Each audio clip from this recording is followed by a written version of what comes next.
একটা সুস্বাদু আর শরীরের জন্য পুষ্টিকর একটা খাবার নিয়ে এসে গেছি আজকে বন্ধুরা। নমস্কার বন্ধুরা, আমি দেবিকা, আমার দেবিকাস হোম কুকিংয়ে আপনাদের সবাইকে স্বাগত। এই লাল শাক ভাজাটা হলো গিয়ে আমাদের খুবই প্রিয় একটা খাবার। আর শাক আমাদের সব কিছু খাবারের আগে যেটা আমাদেরকে পরিবেশন করা হয় ওটা হলো গিয়ে শাক। এর মধ্যে এই লাল শাকটা কিন্তু সবারই খুবই প্রিয় থাকে। তো এইটা অনেক ধরনেরই বানানো যায়, বানাতে খুবই সহজ আর একদমই কম সময় এটা হয়ে যায়। তো এইখানে আমি রসুন আর কাঁচা লঙ্কা দিয়ে বানাচ্ছি। তো চলুন রেসিপিটা দেখে নিই।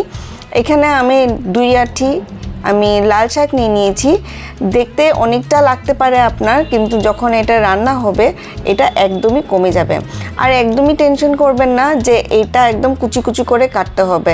এটা যেভাবেই আপনারা কাটেন না কেন এইটা কিন্তু একদমই গলে যায় আর একদমই কমে যাবে। তো আমি এরকম মিডিলে একটা ভাগ করে এইভাবে কিন্তু কেটে নিচ্ছি।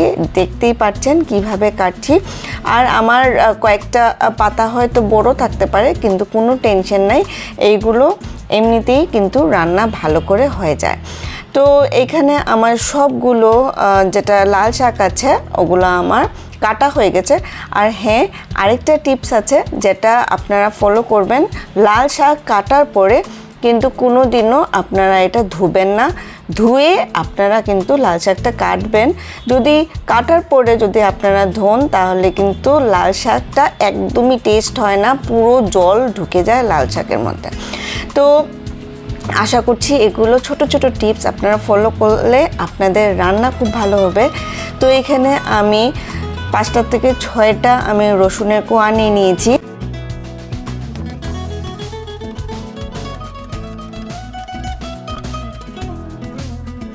আপনাদেরকে অনুরোধ করে বলবো যে আমার চ্যানেলটার মধ্যে যদি আপনারা নতুন হয়ে থাকেন তাহলে কিন্তু সাবস্ক্রাইব করতে একদমই ভুলবেন না। এরকমই নতুনত্ব আমি বাঙালি রেসিপি নিয়ে এই চ্যানেলটার মধ্যে আসি। আর রেসিপিটা যদি ভালো লাগে একটা লাইক আর একটা কমেন্ট করতে কিন্তু একদমই ভুলবেন না। তো চলুন, এখানে আমার রসুন কাটা হয়ে গেছে কুচি কুচি করে। এখানে গ্যাসের মধ্যে আমি একটা প্যান বসিয়ে দিয়েছি, দিয়ে দিয়েছি তেল।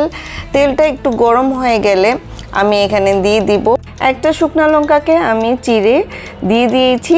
তারপর আমি 2 মিনিটের মতন এটাকে তেলের মধ্যে ভাজবো, যত সময় একটা শুকনো লঙ্কার গন্ধ না আসে।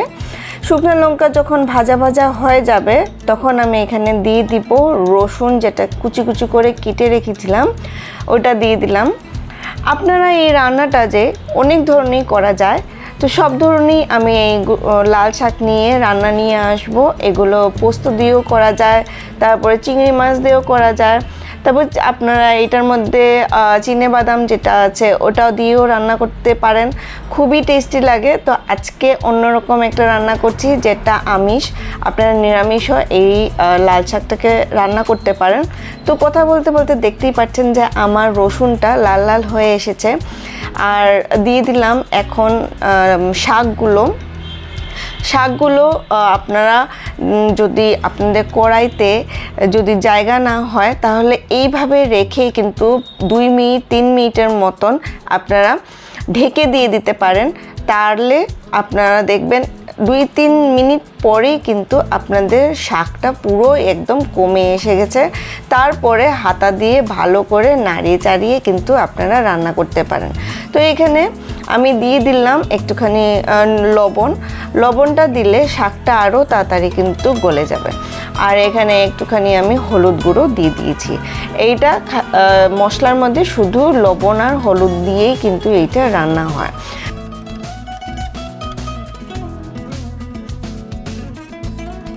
রান্না করতে করতে দেখতে পাচ্ছেন অনেকটা কমে এসেছে। এখন আমি দিয়ে দিলাম 2টো কাঁচা লঙ্কা চিড়ে। তারপরে আবার সব কিছু মিশিয়ে দিব। মিশাতেই দেখবেন আপনাদের শাকটা খুবই জলদি আর খুবই তাড়াতাড়ি রান্না হয়ে যাবে। এটাকে আপনারা 3-4 মিনিট ঢেকেও রান্না করতে পারেন, তাহলে তাড়াতাড়ি রান্না হয়।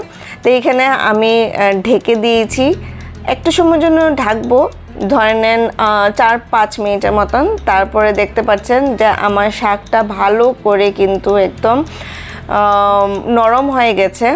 দেখতে পাচ্ছেন আমি হাতা দিয়ে যখন এরকম করছি তখন পুরো একদম গলে যাচ্ছে। তারপরে আমি এটাকে এইভাবে সব কিছু মিশিয়ে দেব। তো পুরো রান্নাতে আপনারা দেখতে পেরেছেন যে আমি একটুকু জল বা কিছু আপনি ব্যবহার করি নাই। তো এই জিনিসটা কিন্তু আপনারাও খেয়াল রাখবেন কি শাক করার সময় কোনো সময় কিন্তু জলের ব্যবহার করবেন না। তো দেখতেই পাচ্ছেন যে আমার যে শাকটা কতগুলো ছিল আর কতটা হয়ে এসেছে। শাকের মধ্যে এমনি অনেকটা জল থাকে, তো ওই জলটার মধ্যেই কিন্তু শাকটা পুরোভাবে সুন্দর করে রান্না হয়ে যায়। তো এই নেন আমার লাল শাক ভাজাটা কিন্তু একদমই তৈরি হয়ে গেছে। এই পুষ্টিকর আর মুখরোচক রান্নাটা পরিবেশন করে নেবেন গরম গরম ভাতের সাথে। আশা করছি আজকের রেসিপিটা ভালো লাগবে, আপনারাও বাড়িতে বানান আর এইভাবে বানান, খুবই টেস্টি হয়। তো চলুন দেখা হচ্ছে আরেকটা রেসিপি নিয়ে যখন আসবো। ভালো থাকবেন, সুস্থ থাকবেন, বাই বাই।